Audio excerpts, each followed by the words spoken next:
Bienvenidos a la Oveja Roja. Hoy estamos con Alberto Cubero, secretario general del Partido Comunista de España en Aragón. En primer lugar, muchas gracias, Alberto, y bienvenido. Muchas gracias, Jaime. Bueno, la primera pregunta respecto a la Unión de Jóvenes Comunistas. Tengo entendido que desde finales de los años 90 la UJC se considera un órgano de reconstrucción del Partido Comunista después de todo lo que ocurrió con Carrillo, la transformación del partido, las escisiones y bueno, cuéntame, ¿cómo fue todo este proceso de leninización de la UJC? Bien, pues yo cuando la UJC nos leninizamos, la verdad es que lo vivimos de una manera muy natural. Muy natural quiere decir es que tampoco intentamos copiar modelos de organizaciones leninistas de otro momento histórico, de otras latitudes, sino que fue un proceso muy natural. Naturalmente comprendimos que todos los colectivos de la Juventud Comunista que estábamos en el conjunto del Estado debíamos actuar de una manera unitaria, con una misma política. Entendimos también la necesidad de trabajar en los frentes de masa.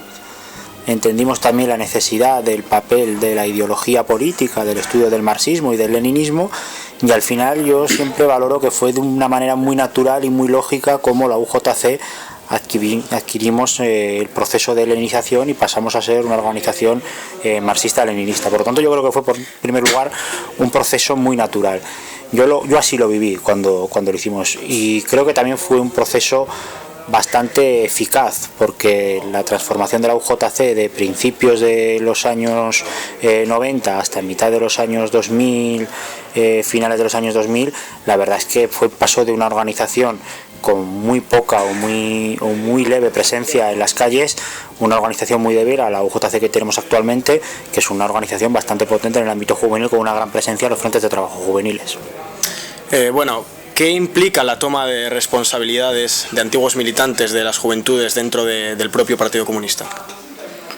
Pues implica la realización de lo que es un proceso natural, ¿no? Porque la Juventud Comunista no solo es la organización juvenil del Partido Comunista, sino que la Juventud Comunista es la escuela de cuadros del Partido Comunista. Y por lo tanto, ser militante de la juventud y pasar a asumir responsabilidades dentro del partido es un proceso natural, es un proceso lógico. Lo que sí que tenemos que hacer los camaradas de la UJC que pasamos a asumir responsabilidades del partido es tratar de trasladar todas aquellas buenas experiencias, muy buenas experiencias que hay en la UJC al partido. Y en eso estamos, y yo creo que esa es la principal tarea de aquellos que pasamos de la UJC al partido. La UJC ha tenido muy buenas experiencias de organización, muy buenas experiencias políticas, y esas experiencias hay que tratar de trasladarlas al partido. Bien, ¿cómo crees desde tu punto de vista que debe actuar y que debe organizarse la juventud revolucionaria?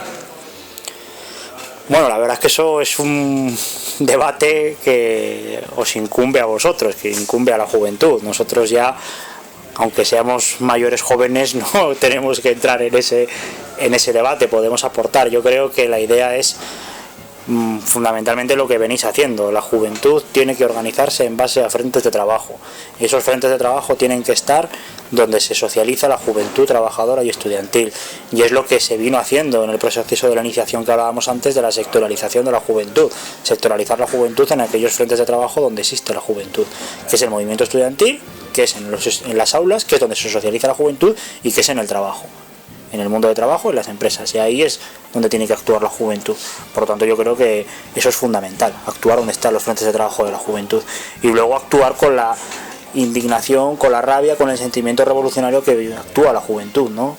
Y por lo tanto, yo creo que en ese sentido la UJC está haciendo buen trabajo, está haciendo realmente lo que tiene que hacer, y como actúa la UJC es como tiene que actuar una juventud comunista. Pasando ya un poco al apartado del Partido Comunista, ¿en qué cambió el partido durante la transición de la mano de Carrillo? Bien, yo creo que el cambio fundamental, ya no me gustaría personalizarlo en Carrillo, ¿no? El cambio fundamental que tuvo el Partido Comunista de España, y en definitiva todos los partidos comunistas de la Europa occidental, lo que se conoce como el eurocomunismo, fue un cambio político en el cual los partidos comunistas acabaron asumiendo gran parte de la ideología dominante, acabaron descartando lo que es la aspiración al socialismo mediante un proceso revolucionario, y acabaron cayendo en la idea del pacto social que se vivió en la Europa de finales, o sea, de después de la Segunda Guerra Mundial. Acabaron asumiendo de que el capitalismo podía ser reformable y acabaron adecuando sus estructuras organizativas a eso, a la posibilidad de que el capitalismo fuera reformable. Yo creo que el gran cambio que tuvo el Partido Comunista de España con la transición fue el acabar desmontando toda su estructura organizativa de células en centros de trabajo, en movimientos vecinales, hacia un partido de agrupaciones enfocado única y exclusivamente en la lucha institucional, lo que se vio un fracaso, no solo ya en las primeras elecciones legislativas que hubo en España, sino que se ha visto un fracaso en todos estos últimos años. Por lo tanto, fue un cambio bastante dramático y que un cambio que todavía en parte estamos sufriendo, pese a que estamos tratando de cambiarlo. Bueno, ¿y qué es hoy en día el Partido Comunista de España? Pues el Partido Comunista de España, como su nombre indica, es un partido comunista que opera en España.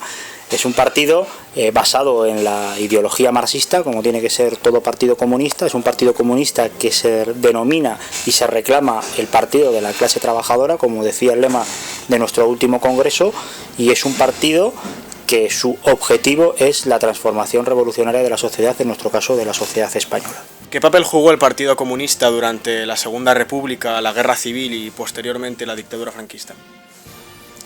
Son tres periodos de la historia de España muy distintos, concatenados en el tiempo pero muy distintos, y yo creo que el gran acierto del partido durante estos tres periodos, por decir un gran acierto de cada uno de los periodos, en el momento republicano, en el periodo de la Segunda República, el gran acierto del partido y del movimiento comunista a nivel internacional fue el saber leer el momento histórico y lo que suponía el avance del fascismo y la estrategia de la alianza de las fuerzas de la izquierda y los movimientos y partidos obreros en una gran alianza antifascista, lo que fue el Frente Popular. Yo creo que ese fue el gran acierto del partido. En el momento de la Segunda República, el partido pasa de ser una organización marginal, izquierdista, como se conoce y siempre se dice. En el 14 de abril el partido decía abajo la República, viva la República de los Soviets, y en esos 5 años el partido fue capaz de aprender de momento histórico, de saber leer el momento histórico.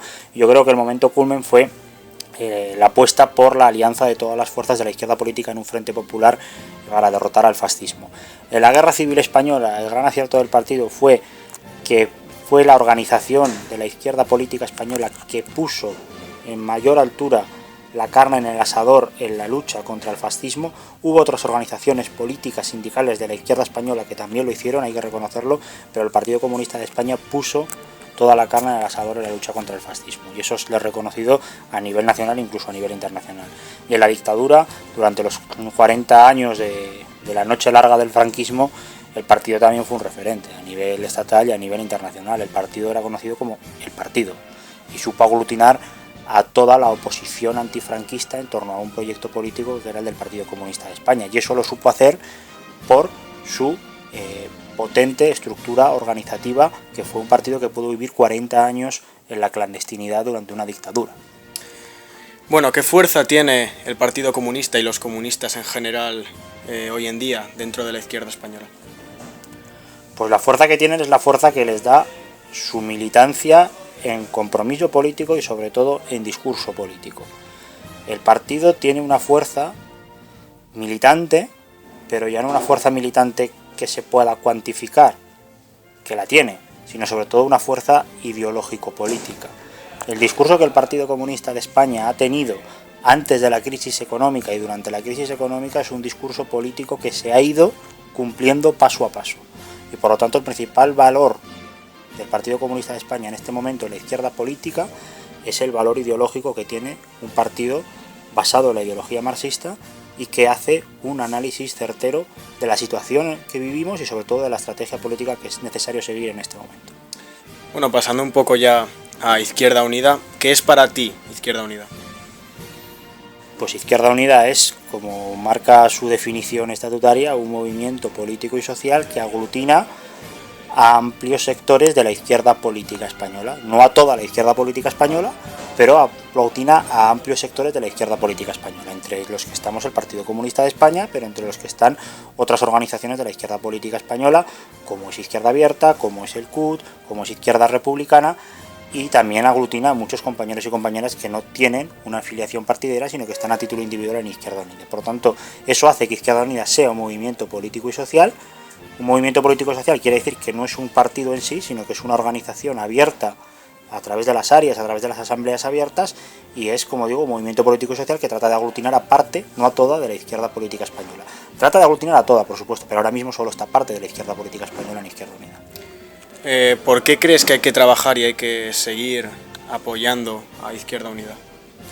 Yo creo que hay que trabajar y apoyar a Izquierda Unida porque es un movimiento político y social que está en la calle, pero que también está en las instituciones, que sabe combinar esas dos patas entre la institución y la calle, que no todo el mundo hace, que no todo el mundo sabe hacer, pero que es vital y necesario para la transformación social. Izquierda Unida es una organización con 30 años de existencia, que por lo tanto tiene una gran experiencia en la lucha en la calle y en cómo combinar la lucha en la calle con la lucha institucional, y sobre todo también tiene una experiencia muy importante en la lucha institucional. Izquierda Unida ha sido y es un referente en la lucha institucional en la defensa de la mayoría social trabajadora. Bueno, ahora que hemos visto en las elecciones europeas el progresivo crecimiento de Izquierda Unida, la sorpresa de Podemos, la debilitación de la pseudoizquierda como es el PSOE y la pérdida de votos de la derecha como el PP, ¿tú crees que aquí en España podrá llegar a gobernar en algún momento la izquierda o pasará como pasaba hace décadas con el Partido Comunista Italiano, que siempre que iba a gobernar los dos partidos de régimen se aliaban para que no fuera así? Es difícilmente comparable la segunda mitad del siglo XX italiano con la España del siglo XXI. Yo creo que la izquierda política podrá gobernar si tiene el apoyo suficiente, pero también si tiene un programa y una estrategia de izquierdas. El Partido Comunista Italiano tuvo un problema, y es que tenía demasiadas ansias en gobernar, sobre todo en gobernar electoralmente hablando. Y eso le generó una frustración política, pero también le generó una desviación ideológica, que es lo que estábamos hablando antes del eurocomunismo. Yo creo que la izquierda política puede gobernar porque puede ser capaz de ganarse a la mayoría social, pero antes de ganar unas elecciones es necesario construir todo un pueblo organizado en la calle, en sindicatos, en asociaciones de vecinos, en movimientos sociales, para que el día que ganemos unas elecciones, si ganamos unas elecciones y si triunfamos a través de la vía institucional, ese triunfo electoral pueda ser defendido en la calle ante cualquier vaivén que pueda ocurrir. Estamos viendo como los procesos anticapitalistas en todo el mundo no tienen por qué ser todos estrictamente comunistas, como vemos el caso de Hugo Chávez en Venezuela, bueno, ahora de Maduro, y de Correa, por ejemplo, en Ecuador. ¿Tú crees que esto es positivo, que haya divergencias políticas en cuanto a la lucha contra el capitalismo a lo largo de todo el mundo? Sí, no solo no me parece positivo, sino que me parece lógico. Ningún proceso revolucionario ha empezado ni ha acabado siendo todos comunistas, ya han acabado siendo todos comunistas. Un proceso revolucionario significa una adquisición de conciencia de la mayoría social, y la adquisición de conciencia es paulatina y progresiva. Siempre en todos los procesos revolucionarios hay un sector de ese proceso revolucionario que ejerce un papel de vanguardia, pero la mayoría del proceso revolucionario, la mayoría de los individuos que juegan en ese papel de proceso revolucionario no son comunistas ni deberían de ser comunistas, ni tienen que ser comunistas.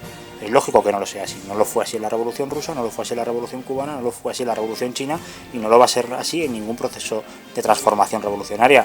En el caso, por ejemplo, de Venezuela, se ve cómo va avanzando el proceso. Ni siquiera el propio Chávez hablaba de socialismo, ni se creía el socialismo a finales del siglo XX, sino que luego fue avanzando, y conforme el proceso va adquiriendo y va salvando contradicciones, acaban asumiendo que el socialismo y la lucha por la transformación revolucionaria de la sociedad es la única vía en la transformación social.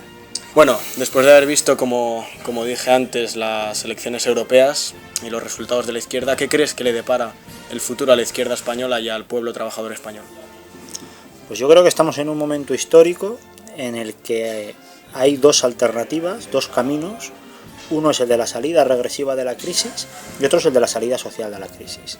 Yo creo que la izquierda política española hemos obtenido muy buenos resultados estas últimas elecciones europeas, pero hay que ser conscientes que los partidos del régimen, los partidos del poder económico, todavía han tenido el doble de apoyos más que las fuerzas de la izquierda política. Por lo tanto, lo primero que hay que tener es una paciencia revolucionaria para poder leer el valor del momento histórico, pero sobre todo para no tener las ansias de cometer errores de cualquier tipo.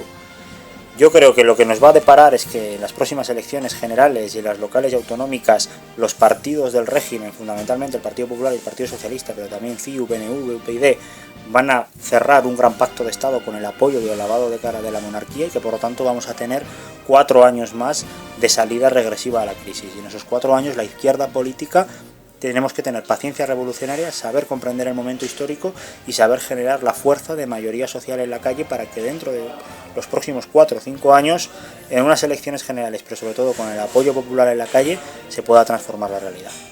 Bueno, Alberto, muchas gracias. Vosotros.